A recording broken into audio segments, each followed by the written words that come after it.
Le ridicule et la méchanceté sont ses traits de caractère. La haine est un poison mortel dont beaucoup se nourrissent pour vivre. Il n'y a pas d'entrepreneur audacieux qui ne fabrique pas automatiquement jalousie, envie, critique, caricature, diffamation et désinformation. Bienvenue sur Radio Espace Guinée, la radio dont les autres s'inspirent. Radio Espace Guinée. À Conakry sur 99.7, en région à Labé, Kakandé sur 99.7, à Cancan sur 99. Tous les matins, vous avez rendez-vous avec cette émission. Continuez à réagir sur Twitter. Un peu plus tard, nous allons faire lecture de quelques messages. Dans la deuxième partie de l'émission, on parlera politique. Il faut le dire, les opposants donc à une nouvelle constitution et un éventuel troisième mandat pour Alpha Condé ne relâchent pas la pression sur le régime en place. Nous allons faire le constat ce matin du côté de Zéré Koré. Et notre invité ici en studio, c'est bien sûr Dr Faya Milimono, président du BL. Il va nous rejoindre un peu plus tard dans cette émission. Madame Yoro, on a écouté Alaïdi Choua du côté de la BL. C'était prévisible ça ou pas du tout? Je pense que c'était prévisible. La mine, voilà ce qui arrive quand on veut tout politiser. Ouais. Parce qu'en Guinée, on veut tout politiser. On veut politiser les morts des personnes. On veut politiser les questions de développement. Parce que selon ce qu'on a écouté hier du Premier ministre, il était parti quand même pour une question de développement, pour une question d'aider les gens à sortir de la pauvreté. Ouais. Mais je pense que si réellement c'était uniquement dans ce cadre-là, c'est vrai que dans un pays, on ne peut pas empêcher un groupe ou un autre de manifester ce qu'il ressent. Mais en même temps, je voudrais qu'on avance un peu dans ce pays, qu'on sorte de ces violences, de cette barbarie, de voir l'autre comme un ennemi.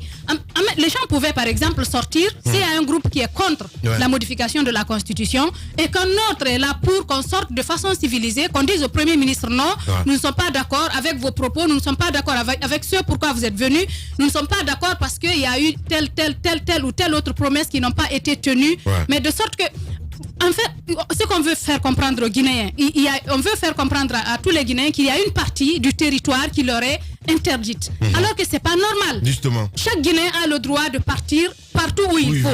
Mais de l'autre côté, ce qu'on peut comprendre, est-ce que c'est la frustration qui remonte aujourd'hui à la surface? Parce que si vous remarquez, la mine, toutes les personnes qui ont été tuées sont originaires de cette localité pratiquement.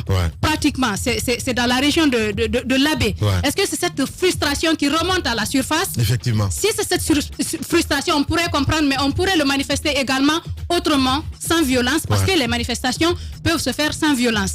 Mais en même temps, ailleurs, quand des situations comme ça se présentent, au lieu de réprimer, on essaie de répondre objectivement, positivement à la demande des populations, à la frustration des populations, pour leur montrer que oui, si vous avez été réprimé hier, on peut essayer de changer la donne.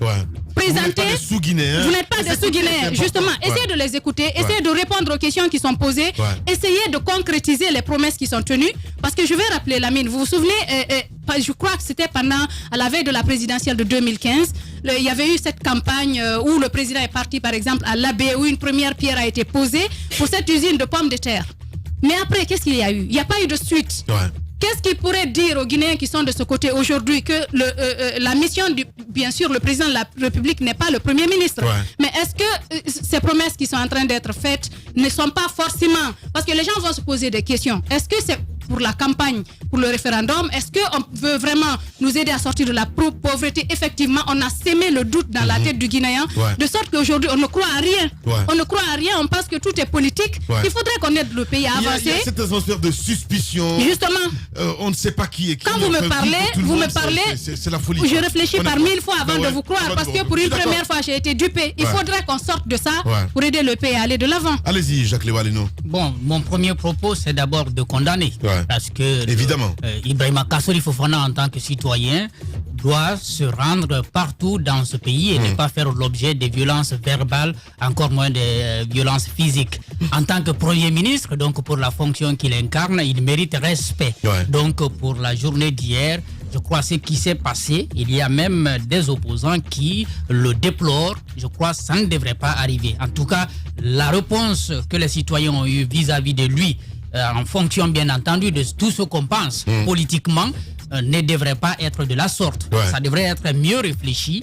On pouvait peut-être, à part des violences, donner une autre réponse, n'est-ce pas, au Premier ministre, ça serait entendu. Surtout que, pour respect pour les sages même de la ville de Labé, et le Premier ministre est allé quand même discuter avec ces sages. Par respect pour ces sages, je crois on ne devrait pas, n'est-ce pas, sortir. Si le Premier ministre était venu et puis il a voulu rencontrer une foule, ses partisans par exemple, je pense qu'on pouvait lui opposer, n'est-ce pas, une manifestation. Mais le Premier ministre est allé voir les sages de l'Abbé, discuter avec eux.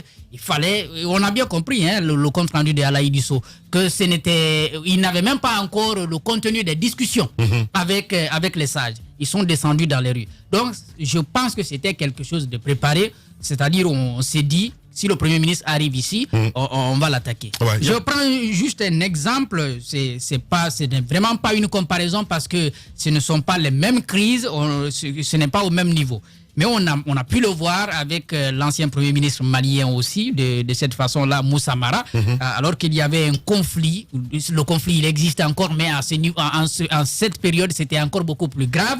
Et quand il a décidé de venir à Kidal, malgré les contestations, lui, il a été chassé par des armes. C'est par des armes qu'il a été chassé du côté de Kidal. Je prends cet exemple tout en disant que ce n'est pas une comparaison parce que les crises ne sont pas les mêmes, pour dire quelque chose quand même. Tenter une explication, pas une justification, mais une explication à ce qui est arrivé. Et ça, c'est de dire quoi? C'est le deuxième pan de mon intervention. Le Premier ministre doit comprendre qu'il y a une crise. Il ne peut pas faire semblant comme si de rien n'était. Nous sommes en crise. Et la crise, là, elle existe. Il doit le faire savoir aussi bien par son discours que par ses démarches. Ici à Conakry. Autrement, les actes, c'est important. Surtout les actes. À toucher le mot, surtout les actes. Il y a les frustrations par rapport. Mise de côté, mon cher ami, c'est très compliqué. Parce que c'est Guinéens qui sont tués, ce ne sont pas des sous-Guinéens. Je le reprends encore une fois de plus, c'est important. On doit vérité, c'est très important. Surtout, savoir ce qui s'est passé exactement. Bien entendu. Ça du côté de l'abbé. Oui, bien entendu. C'est là que je voulais en venir. Parce que le Premier ministre, depuis que la crise a commencé, il fait comme s'il était... au fait, il n'est plus dans son rôle de Premier ministre. Il se met carrément du côté de ceux qui soutiennent le changement de constitution. En tant que chef du gouvernement, porteur donc de ce rêve, parce que ce n'est pas encore un projet, on peut le comprendre. Mais en tant que promoteur du dialogue social et dialogue politique, il devrait pouvoir faire un pas pour éviter que cette crise-là ne continue de cette façon. Sinon, je crois que c'est Moïse qui le disait hier ici, on peut parler à Niès, on peut parler en Afrique, on peut parler Mamri et quelle réforme encore. S'il n'y a pas de paix, si les citoyens ne sont pas véritablement rassurés, et bien entendu, tout acte gouvernemental va être perçu sous l'angle politique. C'est ce qui s'est passé hier à l'Abbé, c'est ce qui risque de se passer dans d'autres villes. Je ne dis pas en termes de manifestation, mais il y aura toujours cette suspicion-là chez n'est-ce pas, les citoyens. Donc, je voudrais insister là-dessus. Il ne peut pas faire semblant. La crise existe, il faut y faire face. On ne peut pas faire semblant comme si ça n'existe pas. Et le discours, il faut que je place quand même un mot par rapport à la réponse qu'il a donnée aux sages. Depuis que ces enquêtes ont commencé, on n'entend pas le procureur, c'est le président de la République, c'est le Premier ministre qui s'exprime sur les résultats des enquêtes. Je crois que ça, c'est faussé. C'est quand même très bizarre. Hier, j'écoutais le journal de la radio Espace où j'entendais le coordinateur de FNDC, je parle de Bilo, qui a dit que ils ont dit qu'il fallait peut-être voir avec les avocats, je ne sais qui encore, le procureur qui pouvait se prononcer dessus. Mais comme tu le dis, pour l'heure, c'est silence radio. Mais silence radio du côté du procureur, mais le président a révélé les enquêtes du côté de Nzérékoré. Son Premier ministre revient encore devant les sages hier pour révéler les enquêtes. Et il va même loin, il dit que c'est l'autopsie a permis de comprendre que les gens ont été touchés de dos, ils n'ont pas été touchés de face. Les enquêtes déterminent que c'est pas dans le périmètre des manifestations que les gens ont été tués. Tout ça, je vois pas c'est quoi le sens. Je sais pas quel message on veut envoyer. Le procureur, en pareille situation, je crois, serait le mieux indiqué pour donner les informations, n'est-ce pas, aux victimes, aux parents des victimes, mais également à la population guinéenne et qu'on nous dise jusqu'où on peut aller. Parce que on ne dit pas d'emblée que les forces de l'ordre sont responsables, mais ils sont responsables. On essaie de dire que c'est l'État qui en est responsable, donc à l'État d'apporter des réponses. Ouais. Je crois que ce travail-là, il doit être fait et des réponses beaucoup plus sérieuses doivent être données par les personnes qui sont habilitées à donner ces réponses-là. Et non de cette façon-là, je crois que ça peut être très mal perçu à la longue. Jacques Liwalino, allez-y, mon cher Antoine. C'est la preuve, les actes de l'abbé sont la preuve que la démocratie en Guinée est de mise. Les grandes gueules. On a tous suivi François Hollande en France recevoir de la poudre ou encore de la farine dans le visage. Emmanuel Macron qui a été attaqué physiquement par des militants en France, même Sarkozy qui a essuyé également des agressions physiques en France. Et le PM étant une autorité dans ce pays ne doit pas penser qu'il est indemne de cela. Il peut recevoir des coups lorsque le contexte s'y prête. En allant à l'abbé, qui à mon avis pour la gouvernance actuelle est une région qui est opposée à sa gouvernance, il fallait s'y attendre forcément. Alpha Condé qui va à Nzérékoré pour faire campagne et Kassouri qui prend le contre-pied, qui va à l'abbé, qui on le sait, est favorable à l'opposition. Et en y allant, il fallait forcément s'attendre à des répliques. Et ce qui s'est passé à l'abbé n'est pas surprenant au regard du contexte actuel. C'est à condamner. C'est à condamner, mais c'est pas surprenant. Oui. Au regard du contexte actuel. Ouais. Parce que pour moi, Les grandes lorsque gueules. de tout le temps, on dénonce les cas de mort et on sait tous généralement qui est tué et qui dénonce. Lorsqu'on se rend dans cette ville de laquelle proviennent les victimes, c'est sûr que les parents de ceux-ci ou de celles-ci, forcément, sont frustrés et voudront le faire savoir. Et pour moi, cette façon de l'exprimer est la preuve que des Guinéens sont mécontents et ils le font savoir. Le Premier ministre, au lieu qu'il ne s'en offusque, j'aimerais qu'il prenne cela comme étant une forme de dénonciation de la part des parents, en même temps. d'alerte, afin de trouver des solutions au problème. Parlons de son discours face à l'imam. On a tous suivi le résultat ou le compte-rendu de l'autopsie, des résultats de l'autopsie qu'il a fait devant l'imam. Jacques l'a rappelé tantôt, ce n'est pas son rôle de les révéler. Il revenait plutôt au procureur de le dire aux Guinéens, mais puisqu'on a préféré... Est-ce que c'est censé même d'être public? Non, on veut calmer. Ça, c'est l'autre question aussi qu'il faut se poser, mon cher Antoine. Mais c'est quoi À partir du moment où le procureur n'en a pas parlé, je pense qu'il devait être le premier à le faire. Dès l'instant où le président rend cela Les public, grandes gueules. le PM ne peut que suivre. Et lui, il est allé plus en profondeur. Parce que là, il a voulu dire aux Guinéens que les personnes tuées ne l'ont pas été dans le périmètre des manifestations, mais ils l'ont été, mais pas à plus d'un mètre. On les a tirés dessus à proximité. Les auteurs des crimes étaient plus proches des victimes et ils l'ont été de dos. Et donc, ce qui signifierait que on a tendance à vouloir dédouaner les forces de sécurité en disant que ce sont les manifestants qui tirent à bout portant sur leurs amis manifestants.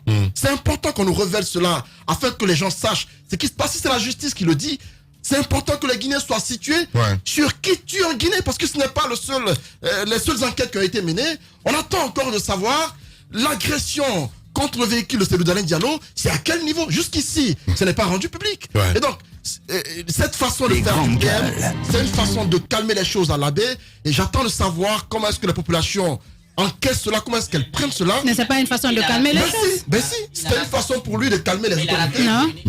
Antoine, allez. Attendez, Antoine. comment est-ce que vous le prenez? Non, mais il a carrément raté. C'était de cette façon. C'était une manière pour lui de calmer les choses à l'abbé. Non. En s'exprimant de la sorte devant Non, les c'est une façon de dédouaner les forces de sécurité. Il dédouaner le Il voulait gouvernement. dédouaner le En le gouvernement. disant ainsi devant les autorités morales, c'est une façon pour lui de calmer les choses. Mais les autorités morales ne sont pas Il dupes. sait pertinemment qu'elles sont frustrées. Donc en le faisant ainsi, c'est une façon de dire que ce qui se passe à Conakry, ce n'est pas forcément ce qu'on vous rapporte comme élément à l'abbé. Voici la vraie version des faits. Voilà ce qui se passe concrètement à Conakry. Bien. Voilà. Allez-y, mon cher Tamba.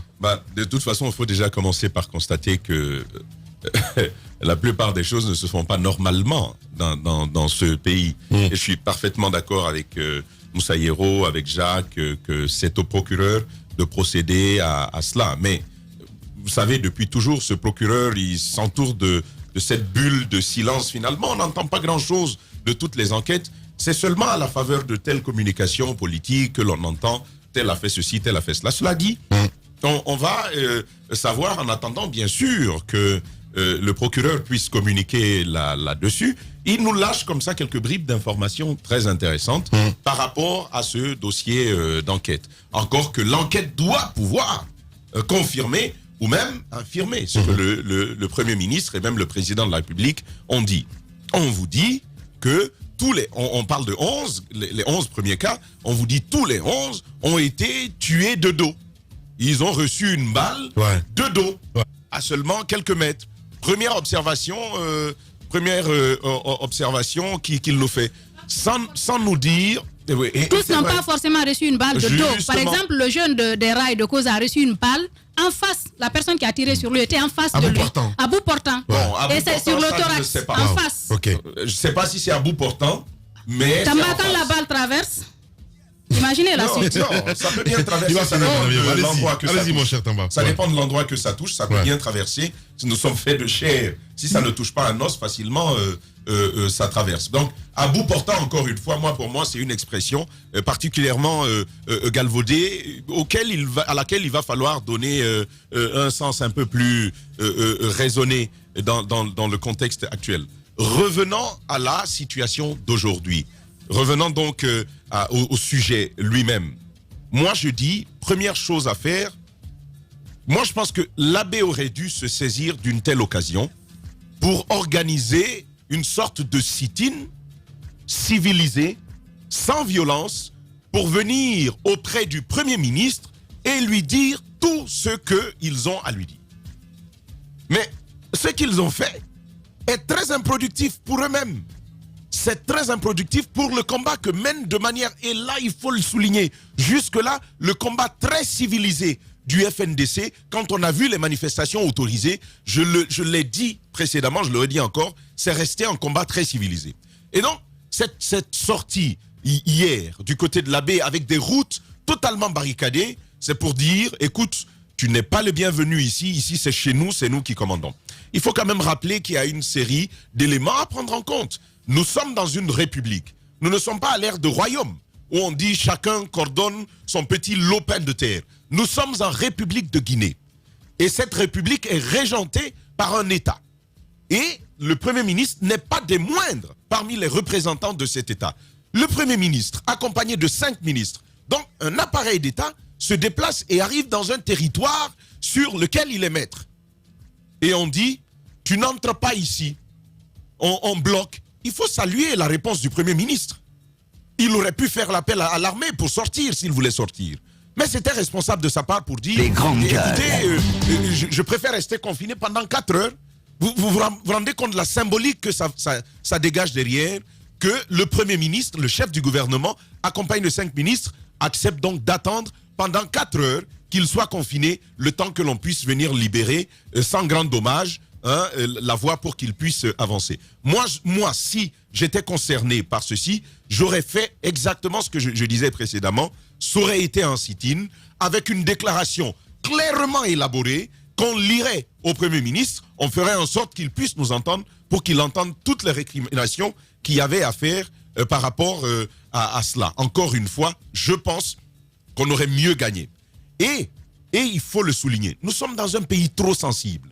Trop sensible. Déjà, j'ai entendu et j'ai lu ce genre de propos. Facilement, tout est communautarisé. Vous vous rendez compte ce que ça peut faire dans les autres localités. C'est pas vraiment un message que je veux porter. Et je veux même profiter de cette occasion pour dire qu'il n'en soit pas ainsi. Que l'on ne profite pas, que l'on ne s'inspire pas de ce qui est arrivé à la baie pour le faire subir à d'autres Guinéens.